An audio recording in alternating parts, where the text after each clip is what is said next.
네, 이원재 끝내주는 경제 전병서 중국경제금융연구소장님 모시고요. 중국의 반도체 굴기 성공하고 있는지 실패하고 있는지 좀 짚어보겠습니다. 소장님 안녕하세요. 어서 오세요. 또 초대 응해주셔서 감사드립니다. 반도체가 또 많이 화두에 오르는 것 같아요. 좀 뭐 증시에서도 많이 얘기하시고 또 정부에서도 국가 차원에서 많이 얘기하고 한데 또 이제 우리가 지난번에 엔비디아 말씀도 주셨고 또 이제 한국 반도체 기업 경쟁력 말씀도 좀 해주셨는데 미중 기술 패권 뭐 전쟁도 말씀해 주셨는데 중국의 이 기술 수준이란 게 어느 정도인지 또 궁금해 하시는 분들이 많은 것 같아요. 중국이 이렇게 막 반도체 굴게 한다고 얘기했는데 또 한편에서는 작년에 10,000개 정도 되는 반도체 기업이 부도났다 중국에서 뭐 다 실패했다 이런 얘기도 있고 또 한 10년 9년 전이죠. 뭐 그 제조업을 부흥시키겠다는 계획을 내놓았는데 근데 그 계획이 지금 제대로 안 되고 있다 이런 얘기도 좀 있고 그래서 오늘 특별히 모셨습니다. 그래서 실제로 우리 중국이 어마어마하게 기금도 조성하고 뭐 하고 있다고 지난번에 잠깐 말씀 주셨는데 그걸 좀 상세하게 좀 말씀을 듣고 싶어서요 모셨습니다. 지금 지난번에 한번 중국 반도체 기금 말씀도 주셨는데 그거 좀 말씀 다시 설명해 주시면서 이 상황을 얘기해 주시면 좋겠습니다. 뭐 그 타짜들 뭐 이런 거 보면 배팅할 때 그 받고 2배 더 이런 거 있죠. 네네네. 그래서 중국이 이번에 그 반도체 펀드를 만들었는데 중국이 반도체 펀드를 2014년부터 만들었어요. 국가 펀드를.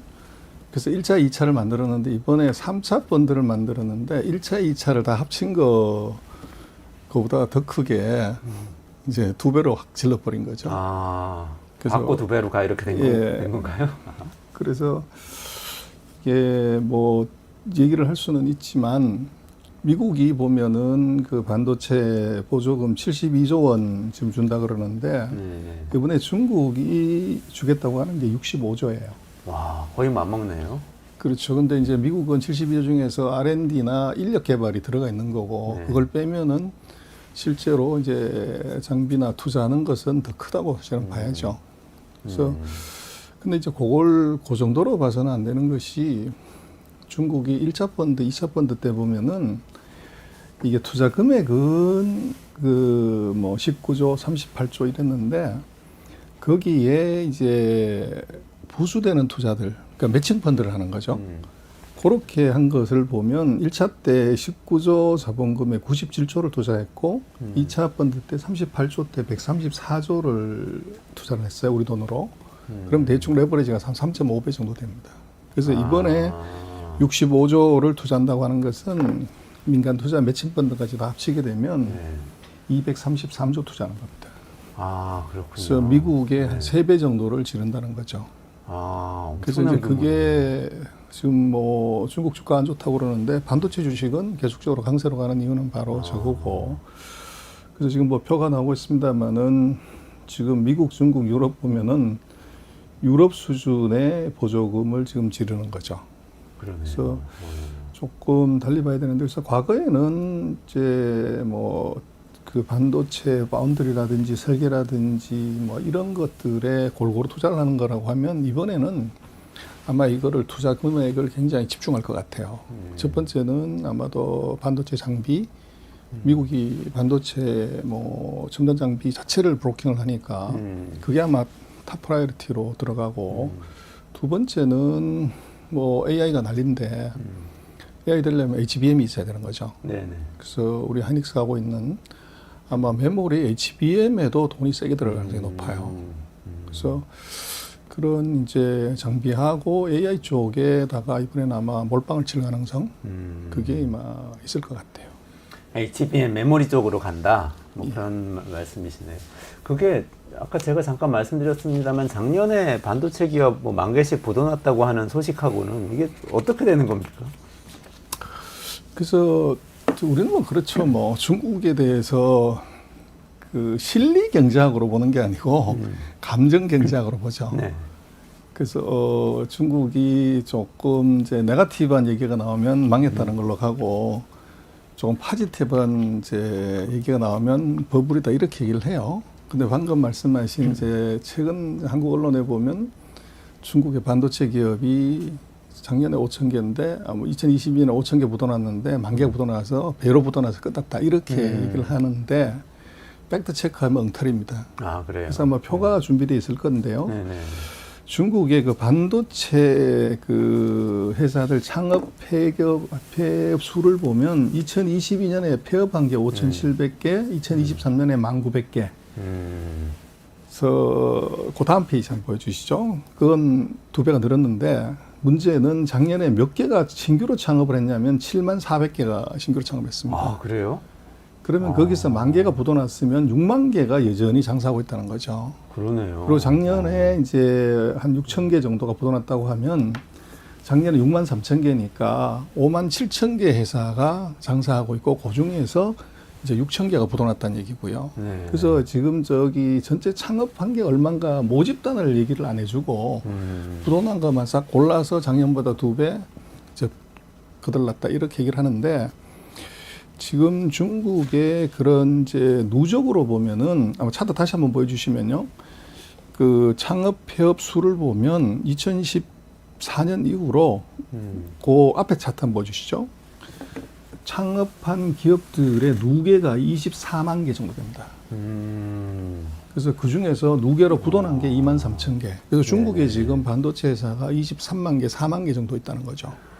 아니, 이게 지금 상식적으로 이렇게 딱 머리에 안 들어올 정도의 수치인데, 기업이 한 20만 개 생겼다는 거는 100명씩만 거기서 일해도 한 2천만 명이 거기서 일하고 있다, 이런 뜻인데요. 뭐 충분히 그렇게 볼 수 있는데요. 그래서 중국이 보면 하루에 신규 창업하는 회사 수가 24,000개입니다. 아, 하루에요? 그렇죠. 아, 그래서 이제 우리는 상상을 초월하는데 뭐 중국 같은 경우는 우리하고 좀 다르게 그 창업했을 때 뭐 중간촌에 가보면은 거기 하루 만에 서류 내면 이 허가증을 영업 허가증 하루 만에 내주는 초스피드의 인허가 시스템이 돼 있어요. 네. 우리는 뭐 입으로는 뭐 이제 원스톱 서비스 그리고 규제 샌드박스를 얘기를 하지만 중국은 그걸 실제로 액션에서 보여주고 있는 거죠. 아. 그러다 보니까 이제 우리가 뭐 여러 가지 얘기를 하지만 그러면 전 세계에서 유니콘 기업이 누가 제일 많냐? 미국이 제일 많죠. 2등이 누구냐? 중국입니다. 아. 그리고 우리 한국 같은 경우는 한 8등, 9등 정도 겨우 되는데 그럼 그렇게 많은 유니콘 기업들이 어떻게 나타나냐? 그러면 바로 하루에 24,000개씩 창업하는 그 기업들 매일 그게 이제 10년이 오면 어떻게 되냐? 이제 거기에 보면 예를 들어서 전 세계 유니콘 기업의 최대 규모가 틱톡인데 네. 그 중국 회사지 않습니까? 그렇죠. 10년 동안 오히려 반도체 창업이 폭발하고 있다. 이렇게 봐야 된다는 거죠. 그렇게 봐야 되고요. 그게 이제 제가 볼 때는 규제의 역설입니다. 미국이 규제를 했는데 그 규제를 해서 정말 죽여버리면 이제 최선인데 문제는 죽이지를 못하고 어설프게 옆구리 찌르고 다리 찌르고 해가지고 저항력만 길러주고 반발심만 키우면 살아남기 위해서 더 이제 과거가 됐으면 중국이 반도체를 국산화한다, 장비를 국산화한다. 이거는 별로 생각하지도 않았고 할 수도 없다고 생각을 했는데 이게 안 된다고 생각하니까 목숨 걸고 이제 하는 그리고 정부도 마찬가지로 미국이 브로킹을 해버리니까 이게 우리가 우리 거 만드는 수밖에 없다. 그리고 앞으로의 이제 방향은 US 테크 프리. 미국이 어떤 첨단 기술을 주지 않기 때문에 US 테크 프리로 가려고 하면은 이제 국내에서 그 모든 기술을 개발해야 된다. 그래서 중국이 작년에 보면은 이 첨단 산업에서 우리는 생소한 건데 거국 체계라는 걸 동원한다 이런 말을 써요. 거국 체계. 네. 그래서 그게 도대체 무슨 소리냐 그러면은 국가가 필요한 핵심 기술에 대해서는 모든 국가 자원을 총동원해서 거기다 집어넣는다는 얘기입니다. 그래서 우리 전시에 총동원 내린다는 그런 개념으로 첨단 기술 개발에 그렇게 올인해버리는 거죠. 예를 들면 우리도 지금 뭐 의대생 때문에 난리기도 하지만 뭐 의사 선생님 숫자 늘리는 것도 해야 되는데 문제는 뭐 1,500명, 2,000명씩 이공계 인력이 의대를 가버리면 반도체 공학과는 어떡할래?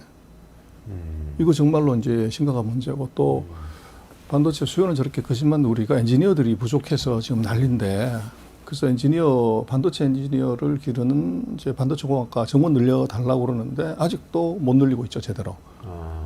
근데 중국 같은 경우는 그래?清华대학에 바로 반도체 대학원 만들고 그거 뻔따 가지고 12개 대학이 바로 이제 반도체 학과를 바로 만들어서 인력 양성에 바로 들어가는 네네네. 이제 뭐 그러고 아까 말씀드린 어떻게 한 방에 우리나라 국가 예산의 10분의 1 되는 보조금을 반도체에다 그대로 질러버리는 거죠. 네. 그래서 그런 것들이 우리가 생각했던 그냥 중국에 대한 어떻게 보면 오만한 무례함에 대한 우리 정서적인 느낌으로 중국의 숫자를 보지 말고 데이터를 갖고서 중국의 실력을 제대로 봐야죠. 근데 그렇게 이제 우리가 생각할 수 있는 것은 그럼 중국의 반도체 굴기가 끝났고 저게 반도체가 망했으면 미국은 중국을 기술로, 장비로, 서비스로 그렇게 브로킹해야 될 이유가 있냐는 거죠. D램에서 첨단 장비 공급하지 마라. AI 장비, 반도체 공급하지 말라. 근데 이미 다 망하고 주고 없어졌다 그러면 그걸 막을 필요가 없죠. 그래서 반대로 미국이 중국에 대한 반도체 규제를 세게, 심하게, 강하게 기피한다는 것은 역설적으로 생각해 보면 중국의 반도체 실력이 망한 것이 아니라 계속적으로 높아지고 있다는 거죠. 그렇군요.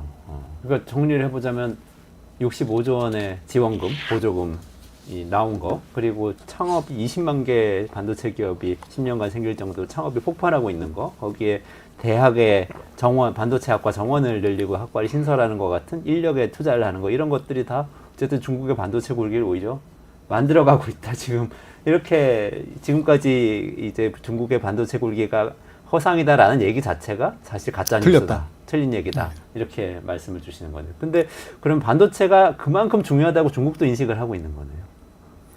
어떻습니까? 왜 반도체 이렇게까지? 그래서 이제 두 가지인데요. 지금 보면 그 세계를 지배하려고 그러면 이제 과거 같으면 석유를 지배하라고 그러지만 지금은 이제 정보를 지배하면 된다는 건데 정보를 어떻게 만드냐 그러면 디지털 정보고 디지털을 만드는 기계가 바로 반도체죠. 그래서 지금은 세계 패권은 반도체를 지냐 못 지냐 하는 것의 문제인데 문제는 그 반도체 가지고 뭐 하려고 그러면 AI를 한다는 거죠. 그래서 미국이 가장 두려운 것은 뭐 지금 AI가 부작용이 있고 뭐 거짓말하면 어떡할래 사람을 뛰어넘을 이 리스크보다도 이 AI 기술을 이제 중국이 가졌을 때 오는 그 리스크가 더 크다고 보는 거죠. 그럼 AI를 만들려고 하면 첨단 반도체가 반드시 머스트로 필요한데 그 반도체는 절대 중국으로 넘어가면 안 돼. 이제 이게 미중 전쟁의 지금 정점에 있는 것이고 가장 핫한 것이고 그 얘기는 4차 산업혁명 시대에 반도체를 갖지 못하면 4차 산업혁명의 저부터 꿈에서 이제 벗어날 수 없는 건데 미국은 반드시 막아야 되고 중국은 반드시 이걸 이제 얻어야 된다는 뭐 어떻게 보면 자기네들의 운명을 건 싸움을 하는 거죠. 그러다 보니까 모든 싸움의 포커스가 이게 4차 산업혁명이라고 하지만 조금 더 높으면 AI고 AI라고 하지만 더 이제 하드웨어 인프로는 반도체죠. 그러다 보니까 이게 싸움의 초점이 하나로 딱 이제 포커스가 되는 문제가 있는 거죠. 근데 이제 뭐 문제는 그 미국이 최강인 것처럼 보이지만 구멍이 있습니다. 그래서 반도체라는 게 뭐 첨단 산업이고 대단한 산업이면 분명하지만 이건 365일 24시간 공장을 돌려야 되는 그렇죠. 상교대 산업이에요. 네네. 근데 인당 소득 8만 달러, 9만 달러의 나라에서 상교대 산업이 살아남은 역사가 없어요. 그렇겠네요. 그래서 이게 이제 미국은 기술은 최고인데 반도체를 못 만드는 거죠. 잘 사는 나라가 오히려 하기 어렵다는. 그렇습니다. 그리고 이제 과거에는 그 미국이 같은 이제 동맹국, 우방국, 미국의 말을 잘 듣는 일본, 한국, 대만으로 공장을 이전하더라도 얼마든지 자본으로 통제할 수 있고 외교로 통제할 수가 있는데 이게 체제가 다른 중국으로 이게 들어갔을 때는 첫 번째 말을 안 듣고 두 번째 자본의 통제가 안 되고 외교적 통제도 안 되는 거죠. 그러다 보니까 이것은 어떤 경우에도 이걸 막아야 되는 그런 필요성이 이제 미국한테 생긴 거고 그러다 보니까 미중은 이제 피할 수 없는 한판의 승부를 반도체에서 할 수밖에 없는 그런 단계가 있죠. 그러면 지난번에 한번 그 미국은 지금 말씀하신 것처럼 기술은 있으나 공장이 없고 중국은 공장이 있으나 기술이 없다는 말씀도 주셨는데 반도체도 지금 그런 상황인가요? 아니면 중국 기술력도 지금 따라잡고 있습니까? 반도체 빼놓고는 중국이 다른 전통주에 지금 세계 1등이죠. 그래서 그 말씀을 드렸던 건 반도체에 해당되는 얘기입니다. 근데 문제는 반도체라고 우리가 얘기를 했을 때 우리는 이제 핸드폰에 들어가는 이제 최첨단 반도체 5나노, 3나노를 반도체라고 생각하지만 여기 들어가는 AP칩 말고도 반도체를 핸드폰 뜯어보면요. 핸드폰을 다른 말로 뭐라고 얘기하면 좋냐면 저한테 물어보신다고 그러면 반도체 통조림입니다. 반도체 통조림. 네. 뜯어보면 150만 원짜리, 240만 원짜리 뜯어보면 10% 판이에 반도체만 잔뜩 붙어 있어요. 그러네요. 근데 거기에 가장 중요한 두뇌라고 할 수 있는 뭐 PC로 얘기하면 CPU? 네네네. 그걸 뺀 나머지는 사실은 범용 부품이라고 봐야 돼요. 범용 반도체. 근데 중국이 범용 반도체 AP 칩은 못 만들지만 5나노짜리를 거기에 주변에 붙는 범용 반도체 전체 시장의 거의 한 30에서 한 40%를 중국이 공급한다는 거예요. 아.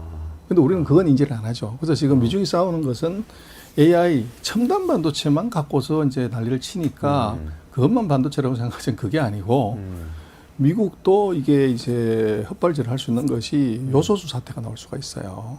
아. 첨단 반도체는 했는데 첨단 반도체를 서포트할 수 있는 범용 반도체, 소위 말하는 레거시 반도체 공급이 안 되면 어떻게 되냐. 우리가 요소수를 못 만들어서 그런 게 아니고 이건 우리가 돈이 안 되기 때문에 안 만드는 건데 그게 안 만든 지가 벌써 20년, 30년 돼버리면 문제가 생겼을 때 수습이 안 되는 거죠.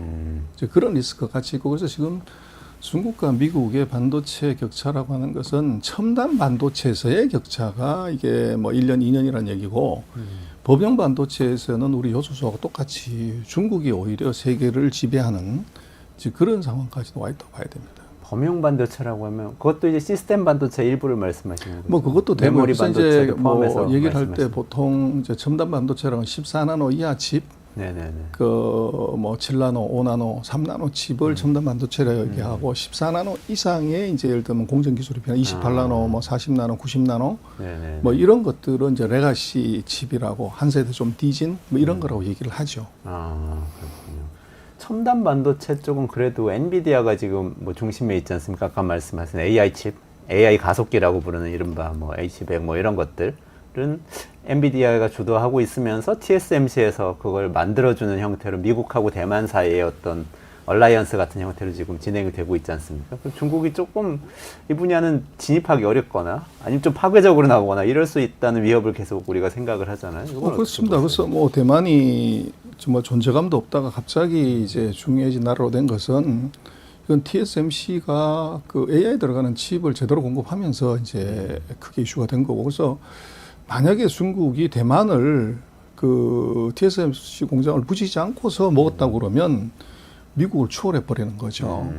그리고 반대로 미국은 만약에 대만이 깨지게 되면 이것은 중국하고 하향 평준화가 돼 버리는 거죠. 그래서 지금 뭐 엔비디아가 대단한 것처럼 보이지만 엔비디아는 팹리스, 소위 말해 설계만 하는 회사고 설계된 것들을 구워주는 게 대만의 TSMC라는 거죠. 그리고 거기에 이제 한국도 왜 중요하냐, 왜 한국에 전선왕이 오냐 그러면 거기에 들어가는 AI에 지금 CPU라고 할 수 있는 NPU 칩은 이게 TSMC가 만들지만 그 옆에 있는 HBM이라고 하는 이제 메모리는 이 TSMC가 못 만들어요. 그건 우리 하이닉스가 만들어주는 거죠. 그러다 보니까 이거 두 개가 합쳐지지 않으면 엔비디아도 꽝이 되는 그런 불상사가 생기기 때문에 이제 전순왕이 뭐 대만 가서도 좋은 얘기하고 한국도 좋은 파트너고 또 그리고 하이닉스가 독점적으로 지금 공급을 하지만 얼마 전에 보면은 뭐 삼성이 그 퀄리피케이션 테스트에서 아직 뭐 통과를 못했다고 그러는데 그럼에도 불구하고 삼성도 우리 좋은 파트너야 이렇게 얘기하는 것은 이게 첨단 산업은 절대로 싱글 밴드를 쓰질 않아요. 만약에 사고 나면 어떡할래? 그래서 두 개 듀얼 밴드, 서드 밴드를 쓰는 거죠. 그래서 지금은 하이닉스한테서만 받기 때문에 이제 뭐 크게 문제는 없지만 만일의 경우에 하이닉스가 뭐 돌발 상황이 발생한다고 하면 어떡할래? 그러면 엔비디아 칩 세워야 되는데 그럼 세컨 밴드로서의 삼성전자 이제 이걸 생각하면서 립 서비스를 계속 그렇게 하는 거죠. 그래서 지금 대만이라는 이슈는 이게 반도체 이슈라고 봐야 되고 그 반도체 이슈는 결국은 미국과 중국의 그 AI 전쟁, 첨단 전쟁의 어떻게 보면 트리거가 될 수가 있죠. 그래서 미국도 절대 포기할 수 없고 이제 중국도 포기할 수 없고 그래서 그 과정에서 이제 대만의 그 정부가 아주 줄타기를 사실은 잘하고 있고 그래서 미국에 보면 대만이 공장을 지어요. 최첨단 공장을. 근데 거기에 이제 지면서도 뭐 이제 타이완이 그렇게 떨떠름한 이유가 물론 이제 정치인들이 말을 참 조심해서 해야 되는데 그 제이크 설리반 백악관 안보 담당이 이제 기자회견에서 질문이 들어온 거죠. 만약에 중국이 대만을 공격하면 첨단 반도체 공장이 중국으로 넘어오면 어떻게 되냐. 그랬더니 제이크 설리반이 그 대답을 아주 심플하게 해줬어요. 우리가 먼저 TSMC 공장 부시겠다. 그래서 이게 중국으로 넘어오면 절대 안 된다는 거죠. 엄청 강하게 얘기했네요. 그렇죠. 그러니까 이제 대만 사람들의 입장에서는 우리를 영원히 지켜줄 것 같은 우방 미국 이거 어떻게 믿냐. 이제 이런 일도 사실은 벌어졌던 거죠. 미국하고 중국하고 AI 반도체를 놓고 지금 전쟁을 벌인다는 지금 이제 구도를 말씀을 해주셨는데, 그럼 이게 지금 어쨌든 간에 중국에서도 AI 시대에 대응을 하려면은 엔비디아 같은 존재가 있어야 되는 건 아닌가요?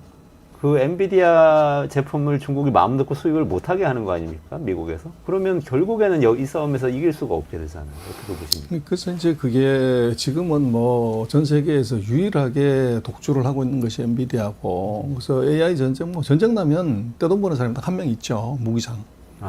그래서 엔비디아가 뭐냐고 그랬을 때 AI 전쟁의 유일한 무기상이라고 사실은 봐야죠. 그러니까 무기라는 게 가격이 없는 거잖아요. 칩 하나에 뭐 이게 6천만 원, 1억씩 하는데 그것도 6개월 줄 서가지고 사야 되는 마진 뭐 60%, 70%씩 이렇게 보는 건 이거는 정말로 평상시에는 있을 수 없는 이제 그런 거고. 근데 이제 필요하면 개발을 하는 거죠. 그래서 뭐 원래 소련이 핵무기 갖고 있었다고 그러는데 미국이 같이 개발하는 것이고, 심지어는 뭐 북한도 지금 핵무기 개발하는 거잖아요. 그래서 이게 생존에 몰리면 이거는 목숨 걸고 개발을 이제 하는 건데, 그럼 엔비디아 칩은 뭐 다른 나라들이 영원히 개발할 수 없는 난공불락의 그런 건 그건 아니죠. 뭐 레이트 컨버들이 1년 반 정도면 캐치업할 수 있는 반도체 기술 격차라는 게 뭐 엄청난 것처럼 얘기하지만 시간으로 보면 2년 차이가 사실 안 나요. 첨단하고 아니게. 네. 근데 그 사이에 이제 진보하는 속도가 빨라서 그런 거고. 그래서 중국 같은 경우는 지금 굉장히 깝깝하죠. 4차 산업혁명의 빅데이터를 빨리 처리를 해서 IP를 만들고 이걸 로봇 머리 집어넣어야 되는데 속도가 느린 걸 쓰기 때문에 대단히 답답한데 그럼 어떡할래? 앞으로도 안 줄 건데. 그래서 거기에서 소위 말하는 식칼 신공이 나오는 것 같아요. 식칼이요? 그래서 회를 썰 때 회칼로 썰면 한 방에 그냥 얇게 회가 맛있게 떠지지만 회칼이 없으면 어떡하냐.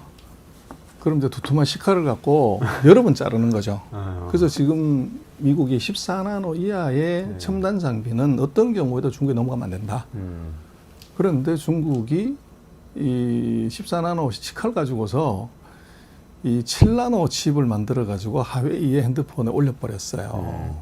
그래서 이거 식칼 회를 4번 이제 잘라가지고 얇은 회를 뜬 거죠. 근데 이게 왜 이제 문제가 되냐 그러면 지금까지 모든 반도체 회사들, 삼성도 그렇고 인텔도 그렇고 뭐 TSMC도 최첨단 제품 장비를 갖고 와서 최첨단 공법으로 누가 더 최첨단의 성능을 가진 제품을 만드냐.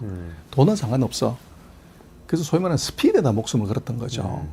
그래서 그것은 이제 먼저 제품을 개발하는 놈이 높은 이익을 내기 때문에 그랬고, 기존의 장비를 더 업그레이드 해가지고 이제 첨단 제품을 생산한다는 이건 애초부터 엔지니어 머릿속에 없었던 거죠.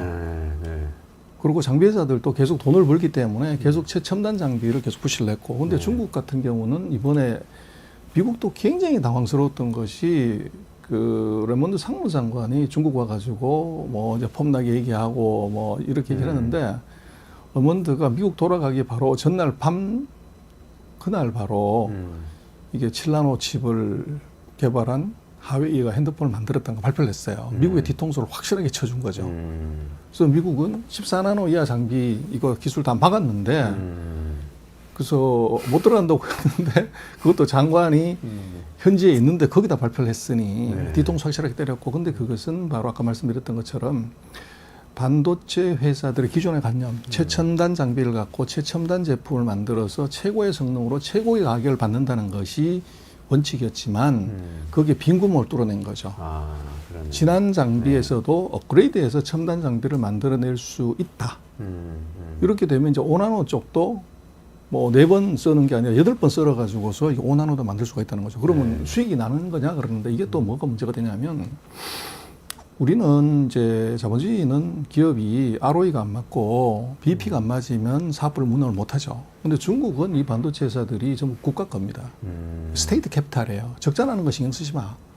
적자는 국가 커버해주고 기술만 확보를 해라. 그리고 예를 들어서 수율이 우리는 50% 나와야 돼, 70% 나와야 돼 그러는데 중국은 수율이 떨어져 20%밖에 안 나와. 20% 안 나오면 어떻게 제품이 100개 넣었는데 20개밖에 안 나오면 그럼 뭘 신경 쓰냐? 공장 4개 지면 되지. 공장 4개 지면 20% 수율이더라도 이제 80% 수율에 가까운 제품이 나오게 되는 거죠. 그건 적자는 무지 커지지만 근데 그 적자를 국가가 부담해버리는 거죠. 그렇게 되면 아까 말씀하신 이 칩의 부족 현상을 소위 말하는 시칼신공 이걸 갖고서 이제 하려고 하고 있고 실제로 일정한 부분 애들이 하고 있는 것이 이제 보여졌죠. 그래서 이제 미국도 깜짝 놀란 것이 아마 어젠가 보면은 미국이 AI 반도체 뭐 이 몇 가지 세계의 첨단 분야에 있어서는 이제는 중국에 투자도 하지 마라. 미국 돈이. 그래서 기술 많고 제품 많고 자금까지 지금 다 틀어막는 그런 조항수를 둔 것도 바로 그것 때문에 그렇습니다. 그렇군요. 그러면 근데 이런 시칼이 난무하는 와중에 우리나라 걱정을 안 할 수가 없는데 여기 마지막으로 여쭤보고 싶은 게 만약에 중국이 이렇게 65조 원을 투입하고 AI 반도체 굴기를 이렇게 진행해 나가면 우리나라에 어떤 영향을 줄까요? 삼성전자 하이닉스에 영향이 직접 있습니까? 그래서 그쪽은 뭐 중국이 디램은 할 수 없기 때문에 영향은 제가 보기엔 별로 없고요. 오히려 반도체 장비 회사들이 가장 큰 타격을 받죠. 그래서 지금 중국한테 시급한 것은 장비 국산화예요. 근데 돈을 장비 국산화를 넣었을 때 장비가 국산화 될 것이만 그걸 이제 AMT라든지 뭐 ASML이 만드는 최첨단 장비를 국산화할 수 있는 실력은 못 되고 그거는 이제 10년, 5년의 시간이 걸려야 되지만 2, 3년 뭐 1, 2년 내에 국산화하는 이제 장비들은 이제 최첨단이 아닌 뭐 이류 이런 장비들이 대부분일 것인데 거기는 우리가 하고 있는 장비들하고 거의 이제 맞닥뜨리는 문제가 생기고 지금 중국의 저런 대규모 반도체 투자의 최대 피해자는 한국 장비회사가 될 가능성이 커요. 그래서 뭐 우리 같은 경우는 이제 뭐 기술 유출 문제다 이런 것도 있지만 앞으로 1, 2년, 2, 3년 내에 중국이 그 장비를 개발할 수 있는 능력이 있다 그러면 지금 중국이 원할 때 그 장비를 고가에 기술을 고가에 팔아서 돈을 크게 챙기고 그걸 갖고서 다시 더 업그레이드된 장비를 투자해야 되는 이제 전향적인 생각도 우리가 해야 될 타이밍인 것 같아요. 만약에 그것을 안 했다 그러면 중국이 국산을 해버리면 어떻게 되냐? 한국 장비를 쓸 이유가 전혀 없어지는 거죠. 그래서 그 리스크가 우리가 같이 존재를 해요. 그래서 그거는 이제 뭐 기술의 경중이나 타이밍을 잘 따져봐야 되는 문제죠. 정부에서는 지금 우리나라 정부에서는 어쨌든 반도체 관련해서 보조금 이슈가 제일 그 논란거리인 것 같아요. 그래서 정책적으로 기업 쪽에서는 보조금을 좀 달라고 요구를 하는 목소리가 좀 있는 것 같고 뭐 정부에서는 아직 좀 소극적인데 이 부분 좀 어떻게 미국 중국 스타일의 그런 반도체 보조금 정책 그거 빨리 해야 됩니다. 근데 그거를 이제 우리는 여소야대 뭐 상황이고 또 정치권의 입장에서는 반도체는 이제 한국의 뭐 1대 재벌, 3대 재벌의 수익 사업이라고 보는 거죠. 근데 그걸 그렇게 보면 안 되는 것이 미국하고 일본하고 유럽하고 중국, 인도까지 쫓아든 이것은 정부가 돈을 집어넣어서 이제 반도체를 만들고 그걸 AI로 연계짓고 이걸 국가 경쟁력으로 연계짓는 이건 국가 방위산업으로 지금 격상을 시켜버린 거죠. 근데 그것에 이제 배경은 미중의 전쟁이 있었지만 어쨌거나 결과적으로는 지금 반도체 산업은 주요 국가들의 어떻게 보면 국가 사업이고 그리고 이제 미국이 아니 자기 나라도 아닌 외국 기업한테 돈을 8조씩 공짜로 준다는 게 말이 되나요? 미국이 어떤 나라인데? 그 얘기는 뭐냐 그러면 그리고 미국이 그런 얘기를 했었단 말이에요. 그 아까 서두에 말씀하신 메이드 인 차이나 2025를 이제 하면 안 된다고 하는 이유가 국가가 중요한 첨단 산업에 보조금을 많이 주는 것은 이건 자유시장 경제에 독이 되고 공정한 룰에 반하게 되고 이런 거 하면 안 돼. 너 제재 받아야 돼. 이렇게 얘기를 했는데 이 미국의 반도체 산업에 500억 불 가까운 보조금을 준다는 게 말이 되냐. 그렇죠. 이거 완전 내로남불이죠. 근데 그때 미국이 얘기하는 것은 이것은 보조금이 아니고 국가 안보 산업이다. 경제 안보다. 그래서 이것은 보조금이 아니고 국방비야. 이제 미국마저도 이걸 반도체 지원금을 국방비로 보는 거죠. 그럼 이제 한국 같은 경우는 이걸 재벌의 수익 사업으로 보고서 재벌한테는 돈을 어떻게 주냐? 뭐 세금 좀 깎아줄까 이러는데 우리가 지금 26조 정도를 뭐 대출 다 포함해서 얘기를 한다고 그러는데 아까 보여드렸지만 이 미국 일본, 유럽, 중국 여기에 비교하면 그거는 뭐 3분의 1도 안 되는 작은 겁니다. 근데 남들보다 적게 주고 적게 투자해 가지고 더 많은 걸 뽑아낼 수가 있냐. 실제 그게 아니고, 그리고 명확하게 인지를 해야 되는 것은 이것은 국가 대항전이지 인텔하고 삼성전자하고 TSMC하고 이게 삼성전자하고 SMIC하고 삼성전자 싸우는 게 아니라는 거예요. 다른 지역들은 이제 국가들은 정부가 뒤에서 이제 큰 손으로 돈을 주는 것이고, 우리는 기업이 들어가서 이제 일을 하는 것이기 때문에, 그럼 정부가 기업하고 붙었을 때 누가 이기냐? 그건 뭐 안 봐도 비디오죠. 그래서 우리 같은 경우는 지금 정말로 유일한 그 달러 박스, 또 한국 경제를 끌고 나가는 핵심 산업인 반도체에 있어서는 미국이나 일본이나 유럽, 중국보다도 더 많이 하지 않으면 하나만 하다. 그리고 지금은 이 세금 깎아주는 건 기본이고, 거기에 공장 짓는데 바로 보조금 얼마나 주냐가 이게 경쟁인데, 이번에 아마 민주당인가요? 어젠가 그 반도체 지원법 네. 안을 낸 걸 보면 거기도 예를 들어서 세율 그 인하 폭을 뭐 더 높인다든지 연장을 해준다는 것이지 보조금 항목은 빠져 있어요. 아, 백조 지원법이라고 막 기사는 나왔는데 보조금은 그렇죠. 없는 거였군요. 근데 다른 나라는 세금 깎아주는 건 기본에 거기다 보조금을 주는데 그걸 빼고서 한다는 것은 이제 뒷북치는 거죠. 그때 가서 경쟁력이 없을 때 그때 돈 줄게 그래봤자 차가 지나가는 거죠. 그래서 차전한 데 손 흔들면 제일 황당한 문제가 벌어지는데, 제가 볼 때는 반도체에 관한 문제에 있어서는 지금 우리가 여든 야든 간에 오히려 여야가 얘기하는 걸 두 개 다 합쳐서 가장 좋은 것만 뽑아내고 그것하고, 예를 들어 우리가 대만을 이기고 싶다, 미국을 이기고 싶다, 중국을 이기고 싶다면 그것보다도 더 많은 것을 지르지 않으면 그나마 우리가 갖고 있던 지금 경쟁력이 그대로 유지되려는 보장, 제가 볼 때 앞으로 한 4년 정도 반도체 사이클 다시 지나갈 때 그건 개런티 못할 것 같아요. 보조금을 만약에 준다고 하면은 어떤 곳에 주는 게 필요합니까? 지금은 파운드리예요. 파운드리요. 우리는 디램은 세계에서 최강이기 때문에 아까 말씀드렸지만 TSMC도 디램 못 만들어요. 네.